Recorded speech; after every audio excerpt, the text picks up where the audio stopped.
حلقة النهاردة هتكلم عن أفضل التيبس والتريكس اللي بستخدمها في برنامج الفوتوشوب عشان تسهل عليا استخدامه وتسرع وتيرة العمل بتاعتي. أهلا بيكم في حلقة جديدة من قناة فات جرافيكس. I'm your host عز حجاج ويلا بينا.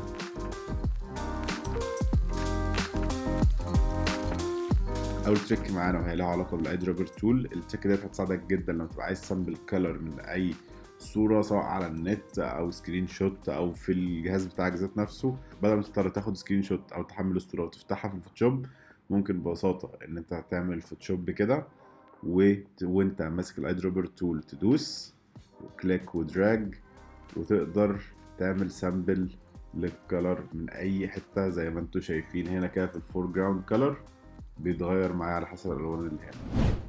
كنت تعرف ان انت لو عندك كلمة زي كده ومديلها افكتات ومحتاج تعمل الافكت دوت على كلمة تانية او شكل تاني، بدل ما تقعد تعمله من الاول كله ممكن ببساطة تجيب الكلمة بتاعتك تيجي في قائمة اللايرز وتدوس على زرار الت او اوبشن وتسحب الافكت بتاعك من اللاير قديم لللاير الجديد وهيتطبق على اللاير الجديد بتاعك. لو عندك صورة عايز تعمل عليها افكت فلنقل مثلا بلور، بتعمل الافكت وبعد كده الافكت بيبقى عدل في الصورة بتاعتك تماما وما تقدرش تغير فيها غير لما تعمل كنترول زي. طبعا في حل احسن الموضوع ده هو انك تدوس على اللاير بتاعك كليك يمين وتخش في كونفيرت سمارت اوبجكت. بعد ما تعمل كده تقدر تخش على الفلتر ونعمل نفس البلور بتاعنا، بس دلوقتي الفرق ان بسبب اللاير سمارت اوبجكت نقدر نغير في البلور بتاعنا في اي وقت عن طريق ان احنا نعمل دبل كليك عليه، ونقدر حتى نشيله بشكل تام واللاير بتاعنا يرجع لشكله الطبيعي. لو عندك تصميم فيه لايرات كتيرة جدا وعايز تدوس على لاير واحد تعرف هو لاير ايه بالظبط او مكانه فين، تقدر انك تدوس الت وتدوس على الاي اللي جنب اللاير، وقتها كل حاجة هتختفي ما عدا اللاير ده. ولو عايز ترجعها تاني تقدر وانت دايس الت برضو تروح جاي دايس على العين دي كمان مرة وكل اللايرات هترجع تاني. ناس كتيرة بتشتغل وبتحب تعتمد على الكنترول زي بتاعها انها تقدر تستخدمها عشان ترجع في اي وقت للمرحلة اللي هي عايزاها، وفي ناس تانية ما بتحتاجش الكنترول زي قوي. علشان كده لازم تبقى عارف الاوبشن دوت او الخاصية دي، وهو انك لما بتخش على البريفرنسز من كنترول او كماند كي تقدر تختار اوبشن برفورمانس وتيجي هنا وتغير الهيستوري ستيت. الهيستوري ستيت اللي هو عدد الخطوات اللي انت ممكن ترجع فيها او عدد الخطوات اللي الفوتوشوب بيفضل متذكرها لك ومحتفظ بيها. ممكن تخليها 50 وممكن تخليها لغاية 1000 او لغاية 1 بس زي ما انت عايز. طبعا كل ما عدد الخطوات ديت ما بيزيد كل ما الجهاز بتاعك ما بيتقل والفوتوشوب بيبقى اتقل. فانت لو واحد عايز تريح الجهاز بتاعك وما تستخدمش الكنترول زي كتير، هنصحك ان انت تخليك مثلا في ما بين 10 ل 20. ولو انت واحد بتحب تعتمد على الكنترول زي فمعك طبعا كل الارقام اللي انت عايزها. مش لازم كل مره تحب تغير حجم البراش بتاعك تروح كده دايس كليك يمين وتغيرها من البانل دي هنا. ممكن بسيطه جدا انك تستخدم الليفت براكت والرايت براكت علشان تغير الحجم. الليفت براكت اللي هو غالبا هيبقى حرف الجيم على الكيبورد بتاعك بيصغر، والرايت براكت اللي جنبه بالظبط اللي هو غالبا هيبقى حرف التاء على الكيبورد بتاعك، التاء المربوطه بيكبر.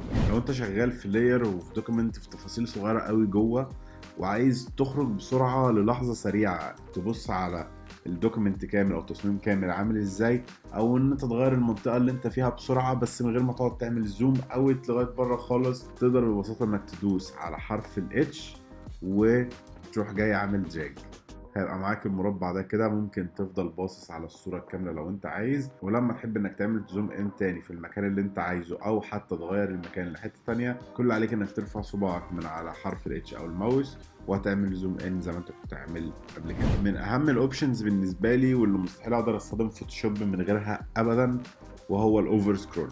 ايه هو الاوفر سكرول؟ لما تقفل فوتوشوب وتبقى الصورة او الدوكيمنت محطوط قدامك زي كده وعايز تحركه حوالينك على الشاشة، ما بيتحركش معاك خالص. الطريقة الوحيدة هو ان انت تعمل زوم ان اكتر من 100% حتى لو بنسبة 1% عشان تقدر تتحرك حوالين الدوكيمنت زي ما انت عايز، ولو بقيت اقل من كده الدوكيمنت ثابت وما بيتحركش خالص. بس لما تدوس على كماند او كنترول كي وتخش في البريفرنسز تقدر تخش على تولز وتفعل اوبشن اوفر سكرول، ووقتها تقدر حتى وانت عامل زوم اوت تتحرك زي ما انت عايز في كل حتة في الدوكيمنت بتاعك. لو عندك شوية layers من التكست او معاك solid color adjustment layer وعايز تغير الالوان بتاعتهم بسرعة بالفور جراوند color اللي معاك، تقدر ببساطة انك تدوس عليهم فلنقل مثلا هنعملها على التكست لاير الاول، تقدر تدوس عليهم وباستخدام الاختصار اوبشن ديليت او الت ديليت عندك لو انت على الويندوز، تديلهم اللون بتاعك بسرعه. نفس الكلام في الادجستمنت لاير، لو احنا عايزين نغير التون اللي موجوده بسرعه من البينك دوت او واخد درجه احمرار شويه للتون اللي معانا في الفور جراوند كلر، هيبقى اوبشن او الت ديليت وتتغير في ثانيه.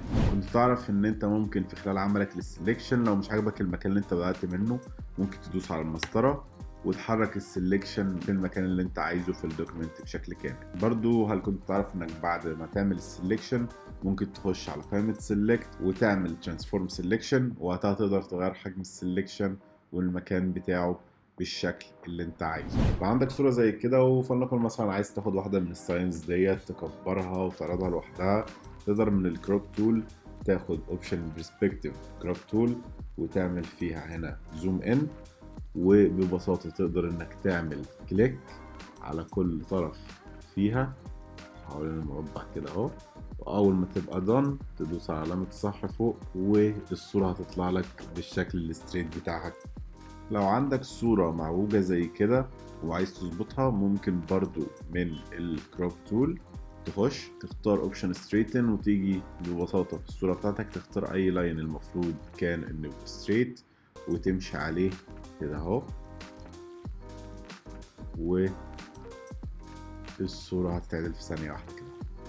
لو شغال في الفوتوشوب وعايز تشيل جزئية من الصورة بتاعتك، ببساطة بتروح جاي عامل الماسك، داس على علامة الماسك وتجيب البراش بتاعتك وتبدأ تمسح. بس فلنفرض ان انت عايز تشيل الصورة كلها ما عدا الجزئية الواحدة دي، فوقتها ممكن ببساطة ان انت تدوس على اوبشن وانت بتعمل الماسك بتاعك علشان تعمل ماسك اسود يخفي الصورة كلها، وبعد كده تقدر ببساطة ان انت تبدأ ترجع الاجزاء اللي انت عايز تشوفها تاني من الصورة بتاعتك. بس كده دي كانت كل التبس او اهم التبس بالنسبه لي لاستخدام برنامج الفوتوشوب. اتمنى تكون الحلقه عجبتكم واستفدتوا بيها، وبس كده.